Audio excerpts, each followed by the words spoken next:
Bismillahirrahmanirrahim. Assalamualaikum warahmatullahi wabarakatuh. Berita Al-Hijrah 13 November bersama saya Al-Muhsin Muhammad Nur dan berikut tajuk utama malam ini.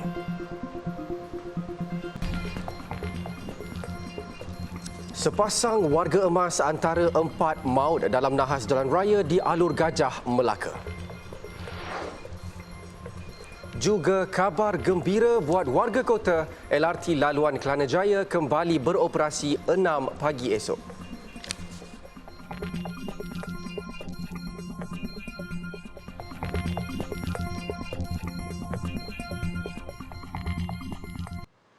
Hasrat sebuah keluarga untuk bercuti di Langkawi bertukar tragedi apabila 4 daripada mereka maut dalam kemalangan membabitkan 2 kenderaan di Simpang 3, Jalan Kolam, Macap, Alur Gajah pagi tadi.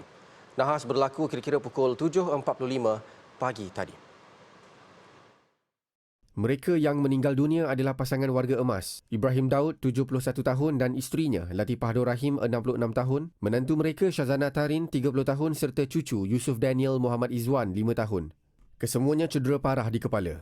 Seorang lagi cucu mangsa turut cedera di kepala manakala pemandu yang juga anak kepada pasangan warga emas itu tidak mengalami sebarang kecederaan. Katanya kesemua mayat dihantar ke unit forensik Hospital Alur Gajah untuk proses bedah siasat. Seorang pemandu Toyota Land Cruiser berusia 59 tahun turut ditahan jam 11 pagi tadi semasa memberi keterangan di Balai Polis Trafik Alur Gajah. Sementara itu, anak mangsa Muhammad Syam Ibrahim, 48 tahun, pada mulanya tidak percaya dengan perkabaran terbabit namun reda dengan ketentuannya. Pagi tadi dia nak naik kereta pasal dia nak pergi Langkawi kan. So nak pergi ke lain. Dia happy pasal hari raya jadi dia kan.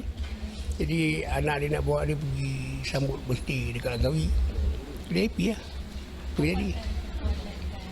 Itulah dia cakap dengan saya. Dia cuma beritahu saya apa nak pergi Langkawi. Wah, saya cuma cakap dengan dia. Wow, kan? Kita ada kan? Tiba-tiba dia tengok kata dia. Rasa ada sebab kemalangan kan? Kita nak buat macam edar. Kes disiasat mengikut Seksyen 41-1 Akta Pengangkutan Jalan 1987. Rapid Rail Sdn Bhd, operator perkhidmatan LRT, MRT dan monorail di Lembah Kelang akan membuka keseluruhan jajaran LRT laluan Kelana Jaya bermula jam 6 pagi esok. Ketetapan yang dibuat itu 2 hari lebih awal daripada yang dijadualkan selepas mendapat kelulusan Agensi Pengangkutan Awam Darat APAD. APAD telah mengesahkan kestabilan sistem kawalan train automatik ATC dan mengisytiharkan perkhidmatan LRT laluan Kelana Jaya selamat untuk beroperasi sepenuhnya berdasarkan analisis oleh pakar teknikal. Sebelum ini, Prasarana Malaysia Berhad mengumumkan operasi di 16 stesen LRT dari Kelana Jaya hingga Ampang Park digantung bermula 9 hingga 15 November susulan perkhidmatan yang tidak stabil. Sementara itu, pengguna yang terjejas akan menerima pampasan tiket selama 7 hari meskipun pemberhentian perkhidmatan adalah 5 hari.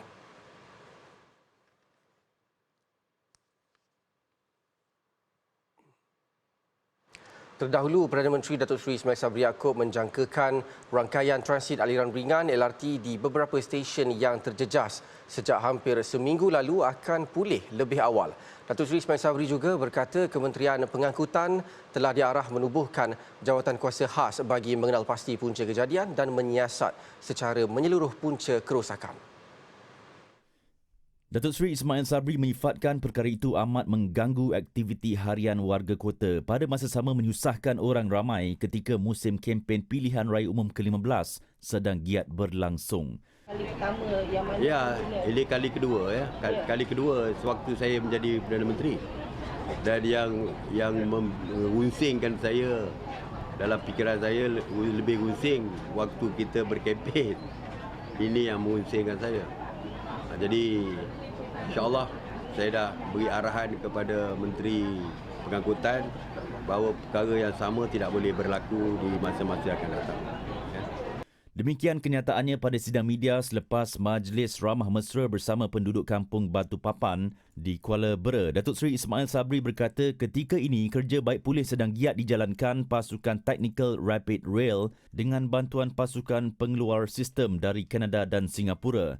Setakat ini semua sistem keselamatan adalah stabil mengikut data ujian yang diperoleh dengan menggunakan 38 set train di laluan Putra Heights ke Gombak. Selasa lalu, gangguan menyebabkan kehilangan isyarat antara pusat kawalan dan tren mengakibatkan tren tidak dapat beroperasi secara automatik antara stesen LRT Kelana Jaya dan stesen LRT Ampang Park. 5 sekeluarga di Felda Air Tawar 3, Kota Tinggi berdepan detik cemas apabila tebing tanah berhampiran kediaman mereka runtuh akibat hujan lebat petang semalam. Kejadian berlaku kira-kira jam 6.30 petang itu mengakibatkan bahagian depan halaman rumah di Blok 8 Felda berkenaan run-up sekelip mata. Penghuni kediaman terbabit, Jasri Saliman berkata ketika kejadian dia bersama 4 lagi ahli keluarga berada di dalam rumah sebelum dikejutkan dengan bunyi dentuman dipercayai akibat wayar elektrik di luar rumah yang putus susulan runtuhan tanah terbabit. Berlaku semalam, hujan memang dari pagi dah hujan lah. Memang lebat hujan semalam.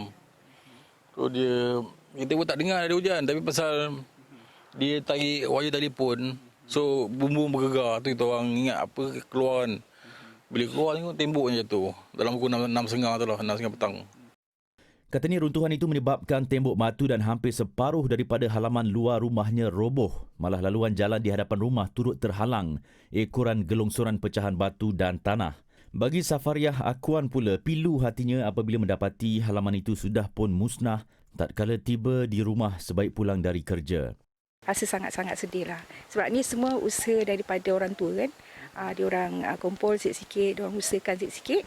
Tapi bila terjadi macam gini, ialah kita pun terpaksa reda kan. Jadi benda ni hilang sekelip mata tu memang rasa susah lah nak terima, insyaAllah. Bagaimanapun dia sekeluarga reda akan musibah yang menimpa dan bersyukur kejadian itu tidak melibatkan nyawa. Jelasnya ia merupakan insiden tanah runtuh yang pertama kali dialami mereka sejak lebih 50 tahun rumah itu dibangunkan.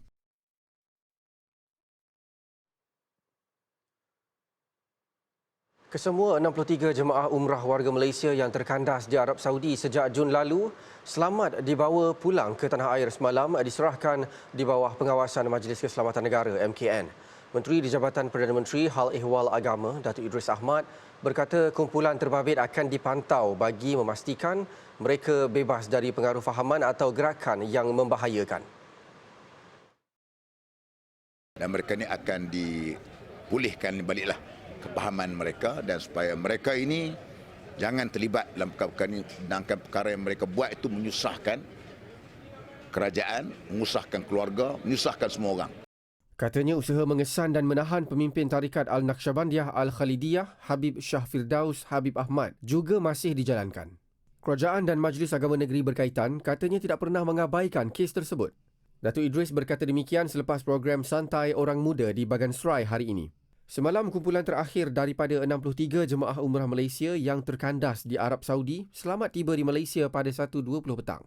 Kesemua mereka yang dibawa ke Madinah oleh kumpulan tarikat Naqsyabandiyah Al-Khalidiyah untuk mengerjakan ibadah umrah terkandas di Arab Saudi sejak Jun lalu.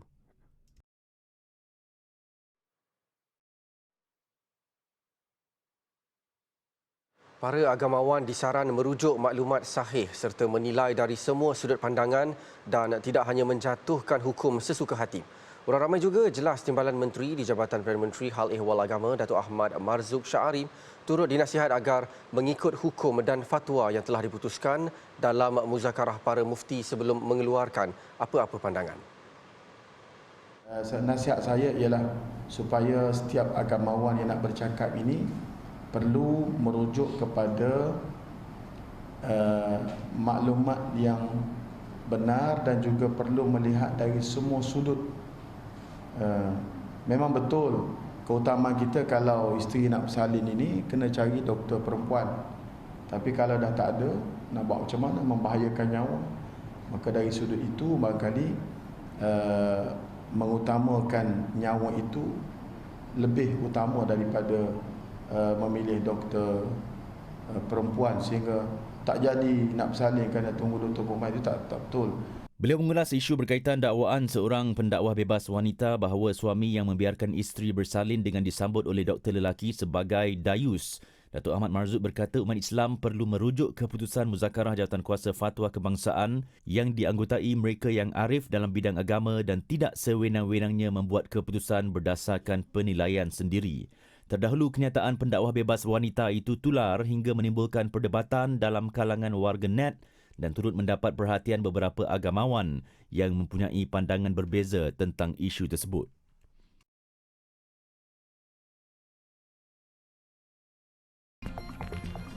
Selepas ini, 2 pesawat Perang Dunia Kedua bertembung di udara sebelum terhempas. Selamat menunaikan solat fardu Isyak. Baik, kita ke laporan luar negara. 2 pesawat tentera yang dilapor digunakan semasa Perang Dunia Kedua bertembung di udara mengakibatkan kedua-duanya terhempas. Insiden berlaku ketika pertunjukan udara Commemorative Air Force Wings over Dallas di lapangan terbang Executive Dallas, Amerika Syarikat. Video-video amatur yang dirakam penonton menunjukkan insiden udara berkenaan dan ia tular di media sosial. 2 pesawat terbabit Boeing B-17 Flying Fortress dan Bell P-63 King Cobra bertembung sebelum terhempas sekitar jam 1.20 tengah hari waktu tempatan. Kepulan asap dapat dilihat sebaik sahaja kedua-dua pesawat malang itu terhempas. Datuk Bandar Dallas mengesahkan tiada penonton atau individu yang menonton pertunjukan itu terkesan. Lebuh raya dan akses ke lokasi kejadian ditutup untuk beberapa jam bagi tujuan siasatan dan pembersihan. Kira-kira 4,000 penonton berada di lokasi bagi menyaksikan pertunjukan itu.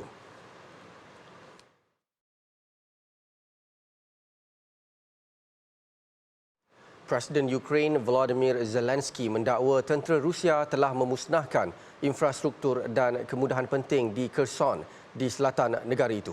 Antara yang dimusnahkan, infrastruktur komunikasi, bekalan air, elektrik dan haba yang disediakan untuk rakyat. Zelensky menyatakan demikian dalam satu rakaman video yang disiarkan semalam. Kata beliau, Rusia yang disifatkannya sebagai penjajah itu seboleh-bolehnya mahu memusnahkan kehidupan masyarakat setempat, bukan sahaja di Kherson, malah di lokasi lain juga. Katanya itulah matlamat Rusia dalam perang ini. Zelensky bagaimanapun optimis kerajaannya akan memastikan kehidupan rakyat akan kembali pulih seperti biasa. Wilayah Kherson kini diambil alih semula oleh tentera Ukraine sebaik sahaja tentera Rusia berundur dari lokasi berkenaan. Moskow sebelum itu menguasai Kherson sejak awal perang meletus sekitar Februari tahun ini. Setakat ini Al Jazeera melaporkan 60 penempatan penduduk di Kherson telah berjaya diambil alih semula oleh tentera Ukraine. Kejayaan menawan semula Kherson turut disifatkan Washington sebagai kejayaan luar biasa. Di Kiev, penduduk tempatan juga meraihkan kejayaan itu dan menyifatkannya sebagai amat bermakna.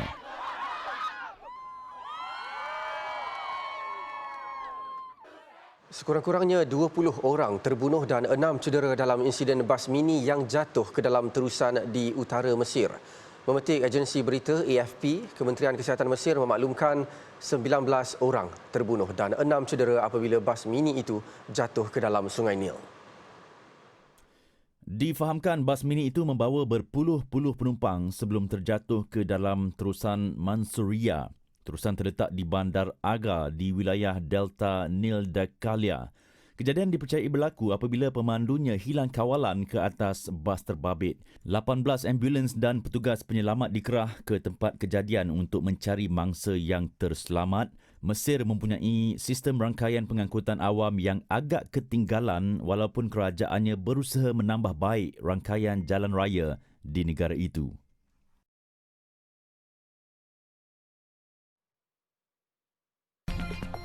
Selepas ini, Universiti Al-Quran di Malaysia satu hari nanti. Bertemu lagi. Tiba masanya negara menubuhkan sebuah Universiti Al-Quran bagi membolehkan pelajar tahfiz meneruskan pengajian mereka di tahap lebih tinggi. Itu pandangan Ahli Jawatankuasa Penyelarasan Pendidikan Islam Kebangsaan Profesor Dr. Abdul Halim Tamuri yang berpendapat hasrat itu boleh direalisasikan dengan menggunakan konsep infak dan wakaf. Dia kena buat sesuatu yang lebih besar lagi. Kena berjiwa besar, kena buat satu aim. Kita tidak mahu tamat setakat sekolah. Tetapi mereka ini perlu terus. Mungkin satu masa nanti kita doa adanya sebuah universiti permata yang mempunyai target yang lebih besar dan juga maintain. Kena ada jiwa besar, Ustaz.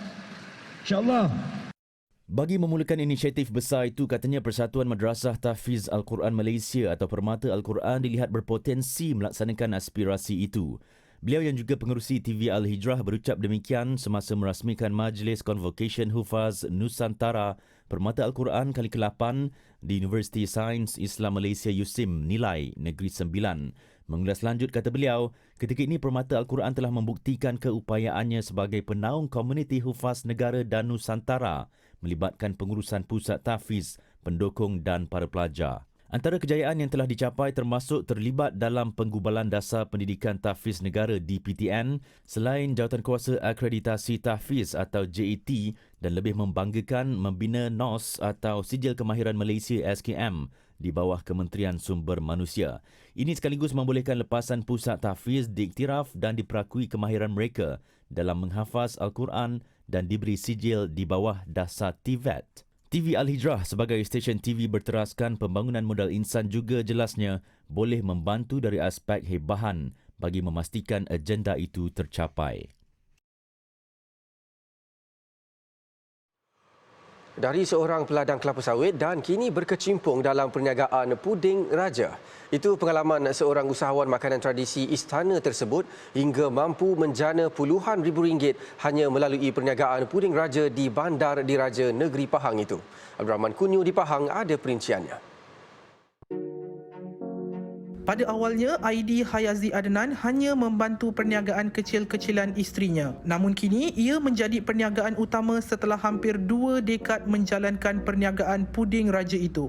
Bagi Aidi Hayazi, walaupun proses penyediaan puding raja agak rumit, namun itu bukan penghalang buatnya melayani permintaan orang ramai yang semakin hari semakin meningkat. Sebelum ini, ramai pembeli menyifatkan harga makanan ini mahal. Namun kini, mereka maklum harga itu berbaloi dengan proses penyediaan serta bahan-bahan bermutu yang digunakan. Mula-mula produk ni cuma macam part time orang rumah lah. Sebab apa dia dapatkan belajar buat puding raja ni daripada tok dia yang bekerja dengan Sultan Abu Bakar dululah. Jadi saya ambil kesempatan ni untuk memperkembangkan lah, komersialkan dia dan untuk memperkenalkan produk puding raja ni sebagai satu produk untuk daerah Pekan dan Kuantan lah, untuk Pahang lah especially. Manisan ini katanya jarang sekali dijual di mana-mana lokasi seperti pasar malam atau pasar tani. Demi mengekalkan mutu puding raja tersebut yang berasal dari istana melainkan mendapat permintaan pihak tertentu. Tambah Aidi Hayazi lagi, kemahiran membuat puding raja resepi istana ini rezeki yang tidak ternilai buatnya, sekaligus menjadikan sumber pendapatan utama keluarganya. Mula-mula dulu saya ingat macam produk sampingan isteri saya lah. Jadi kita cuba secara kecil-kecilan. Tapi lama-lama dengan berkat kesabaran, orang suka, minat pada puding raja. Jadi lama-lama produk ni makin terkenal, makin banyak apa, jadi boleh untuk menyara hidup ni boleh dengan jual puding raja saja. Perniagaannya ini dijalankan setiap hari melainkan apabila ketiadaan stok pisang manis Pahang yang berkemungkinan berlaku akibat cuaca buruk seperti banjir. Jika dahulu puding diraja ini hanya menjadi santapan di istana ataupun lebih dikenali sebagai puding pisang, dan kini sesiapa yang ke Pahang pasti menikmati puding diraja ini sebagai simbolik Pekan Bandar Diraja. Laporan Abdul Rahman Kunyu untuk Berita Al-Hijrah.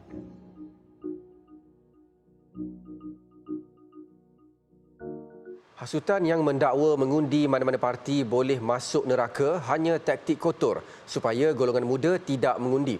Sambungan itu, Menteri di Jabatan Perdana Menteri Hal Ehwal Agama Datuk Idris Ahmad berkata pengundi muda dinasihat tidak terpengaruh dengan hasutan itu dan tetap melaksanakan tanggungjawab mengundi. Dosa atau pahala ialah bergantung kepada Allah Subhanahu Wa Taala. Jadi maksudnya calon jangan sesuka hati. Tak perlulah. Kita hanya menceritakan dari segi ilmu saja. Kemudian dari segi penilaiannya ialah Allah Subhanahu Wa Taala yang akan menilai amal kita tadi. Tambahnya tidak boleh mengatakan seseorang masuk ke neraka melainkan disebut secara jelas di dalam nas Al-Quran atau hadis. Jelas beliau golongan muda kini sudah pandai menilai dan ada kesedaran untuk memilih kepimpinan negara. Justru hasutan sedemikian tidak akan mempengaruhi pemikiran mereka. Ia terbukti apabila ramai golongan muda hadir pada setiap ceramah yang diadakan oleh calon-calon pilihan raya umum ke-15 PRU 15.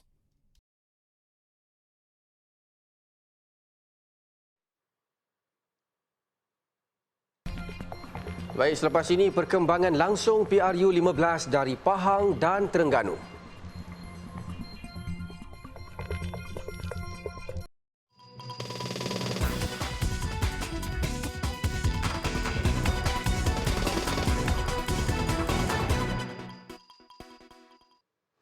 Baik, perkembangan pilihan raya umum 15. Penyertaan bekas Menteri Besar Terengganu Datuk Seri Dr. Ahmad Said dalam merebut kursi Parlimen Kemaman antara tumpuan PRU 15 di Terengganu. Pengaruh yang dimiliki Datuk Seri Dr. Ahmad dilihat boleh memberi saingan sengit ke atas penyandang kursi itu, Cik Alias Hamid, yang turut bertanding kali ini. Jadi live dari Kemaman ketika ini kita bersama wartawan Zaim Zamani. Baik, Assalamualaikum Zaim.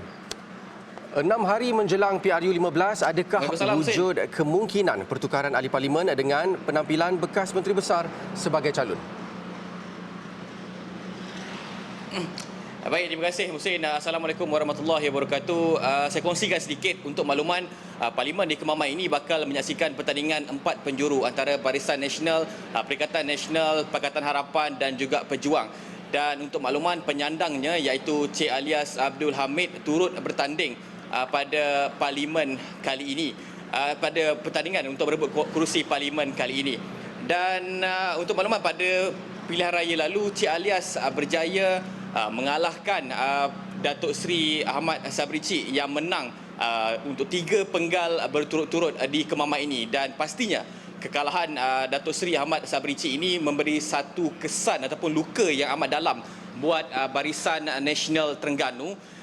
Dan pastinya mereka pada pilihan raya kali ini berusaha untuk merampas kembali kerusi di Kemaman ini daripada PAS kembali kepada Barisan Nasional. Dari segi peluang untuk bertukar tangan, saya lihat dua parti iaitu Barisan Nasional dan PAS kedua-duanya memiliki peluang untuk menang. Dan berdasarkan maklum balas yang saya terima, ada rakyat yang mahu Cik Alias kekal sebagai pemimpin, ada juga rakyat yang mahu Datuk Seri Ahmad Said menang sebagai ahli parlimen disebabkan aura ataupun pengalaman yang dimiliki oleh beliau. Dan Ahmad Said sebagai pengurusi Barisan Nasional Terengganu juga menyatakan Kemaman ini merupakan antara salah satu kerusi yang Barisan Nasional Terengganu yakin dapat menang di Terengganu ini selain daripada di Besut, di Hulu Terengganu dan juga di Setiu Musin. Baik, selaku bekas MB dan ADUN dalam Parlimen Kemaman, adakah Datuk Seri Dr. Ahmad ada kelebihan tersendiri? Baik, tentulah sebagai bekas Menteri Besar Terengganu, beliau merupakan seorang individu yang amat dikenali oleh penduduk di Kemaman ini. Malah beliau juga pada pilihan raya lalu menang sebagai ADUN di Kijal. Dan warga tempatan di Kemaman ini pastinya mengenali kemampuan yang dimiliki oleh Datuk Ahmad, dan itu memberi satu nilai tambah kepada Datuk Ahmad Said. Selain itu, saya juga dimaklumkan bahawa Datuk Seri Ahmad Said juga memiliki ataupun mempunyai sokongan daripada pengundi Cina dan juga pengundi India. Dan kita tahu dalam merebut sesuatu kerusi parlimen, sokongan daripada kesemua bangsa Cina, India dan Melayu memberi satu kelebihan kepada seseorang calon. Namun kita tahu dengan kemampuan Cik Alias mengalahkan Datuk Seri Ahmad Sabri Cik pada pilihan raya lalu, so tentulah beliau mempunyai strategi dan resepi untuk memastikan beliau kekal di Parlimen Kemaman ini. Baik, jadi boleh Zaim ceritakan apa antara masalah disuarakan rakyat di Kemaman? Baik, saya sempat bertemu dengan beberapa rakyat Terengganu di Kemaman ini, dan antara harapan yang disuarakan mereka ialah agar lebih banyak rumah murah atau rumah mampu milik dibina di Kemaman ini agar rakyat yang kurang berkemampuan dapat memiliki rumah sendiri. Selain itu, tentulah seperti tempat-tempat lain, rakyat di Kemamai ini juga mahu infrastruktur awam terus ditambah baik bagi keselesaan penduduk tempatan. Selain itu, apa yang menarik juga, ini yang saya terima daripada penduduk tempatan yang mahukan ahli parlimen yang menang nanti untuk melihat kembali harga makanan yang dijual di Kemamai ini, kerana ramai yang mengadu bahawa harga makanan di Kemamai ini agak tinggi, malah lebih tinggi berbanding harga yang dijual di Kuala Lumpur. Perkara ini dipercayai berpunca disebabkan kebanyakan penduduk di Kemamai ini bekerja di sektor minyak dan gas, dan mereka berpendapatan tinggi, dan sebab itulah ada setengah peniaga yang mengambil kesempatan menjual harga makanan pada jumlah yang tinggi dan memberi beban kepada mereka yang kurang berkemampuan. Baik. Terima kasih Zaim. Melaporkan langsung dari Kemaman, Terengganu. Baik, berita Al-Hijrah berehat seketika. Selepas ini kita tinjau perkembangan di Kuantan bersama kru kami di sana. Kita kembali selepas ini.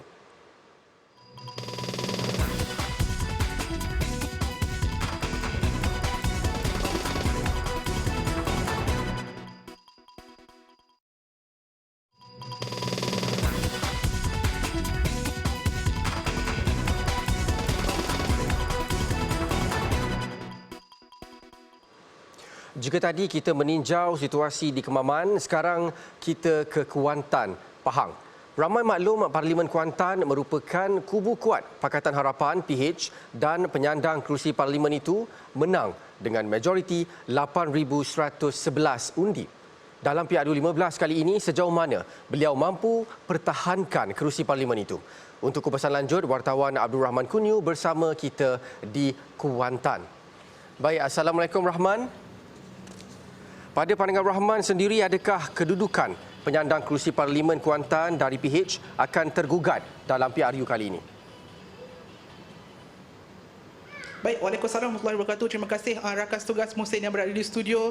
Jadi apa yang saya boleh katakan di sini, setiap calon mengatur strategi yang baik bagi memenangi dan merampas kembali kerusi di Parlimen Kuantan ini. Dan walaupun Pakatan Harapan masih mengekalkan calonnya iaitu Fuziah Saleh yang membawa majoriti pada PRU14 yang lepas iaitu 8,111 undi, tetapi ini bukan satu easy win kepada beliau kerana apa yang saya dapat lihat di Parlimen Kuantan ini, masing-masing meletakkan calon muka yang baru. Jadi mereka mempunyai satu idea yang baru, satu pembawaan yang baru. Jadi ianya memberikan satu kelebihan kepada calon-calon yang baru ini juga. Jika dahulu penyandangnya Fuziah Saleh juga mendapat 8,111 undi, dan ini bukannya satu easy win lagi kepada beliau pada PRU yang ke-15 ini, Muhsin. Baik Rahman, jadi selepas berjumpa dengan penduduk Kuantan, apa keinginan mereka daripada bakal-bakal pemimpin mereka itu, Rahman? Muhsin, jika kini saya berada di ketinggian 104 meter daripada paras laut di Menara 188 Kuantan, tinggi lagi harapan dan permintaan mereka kepada calon-calon yang bertanding ini. Ia termasuk, saya sempat berjumpa dengan beberapa warga Kuantan dan rata-rata daripada mereka inginkan satu pembaharuan politik. Dan saya sempat berjumpa dengan anak-anak muda. Seperti biasa, permintaan mereka hanyalah inginkan satu peluang-peluang kerjaya, peluang supaya mereka sentiasa diberi ruang dan peluang yang ada seperti di bandar-bandar utama juga. Dan selain itu, penduduk Kuantan ini juga memerlukan di bandar Kuantan ini juga mereka memerlukan satu kemudahan terutamanya daripada pengangkutan awam itu sendiri. Kerana bagi saya, hasil tinjauan saya selama 2 hari saya berada di Kuantan ini, saya boleh katakan kepadatan kependudukan ia sama seperti bandar-bandar utama yang berada di Malaysia. Jadinya kesesakan lalu lintas itu sememangnya. Jadi mereka meminta agar adanya pengangkutan awam agar mereka mampu bergerak dari satu destinasi ke satu destinasi dengan lebih mudah. Jadi itu antara permintaan mereka ataupun harapan-harapan mereka kepada calon-calon yang bertanding di Parlimen Kuantan ini, Muhsin. Baik, difahamkan selain calon Parlimen, Rahman juga sempat berjumpa calon yang bertanding di kawasan DUN. Jadi ceritakan dengan ringkas aspirasi dan manifesto mereka di kawasan masing-masing, Rahman. Ya betul Muhsin. Saya bersempat berjumpa dengan beberapa calon adun yang bertanding di Parlimen Kuantan ini. Salah satunya adalah di Tanjung Lumpur dan saya bertemu dengan adun Tanjung Lumpur itu. Beliau merupakan calon yang muda, calon yang mempunyai idea-idea yang bernas. Jadinya beliau inginkan Tanjung Lumpur itu sama seperti bandar-bandar pesat, dan jika kita dapat lihat penduduk luar bandar ini juga mampu mengecapi ataupun mampu mendapat kebolehan mampu mendapat apa sahaja yang seperti warga-warga bandar kecapi, dan mereka juga inginkan seperti mereka juga menawarkan peluang-peluang kerjaya, peluang-peluang perniagaan seperti mana yang kita tahu bahawa di kawasan-kawasan luar bandar ini mereka memang berkecimpung dalam dunia perniagaan, tetapi tiada ruang dan peluang untuk mereka untuk mengembangkan lagi perniagaan mereka. Jadi itu antara manifesto ataupun aspirasi daripada calon adun itu sendiri untuk memenangi hati ataupun manifesto-manifesto mereka untuk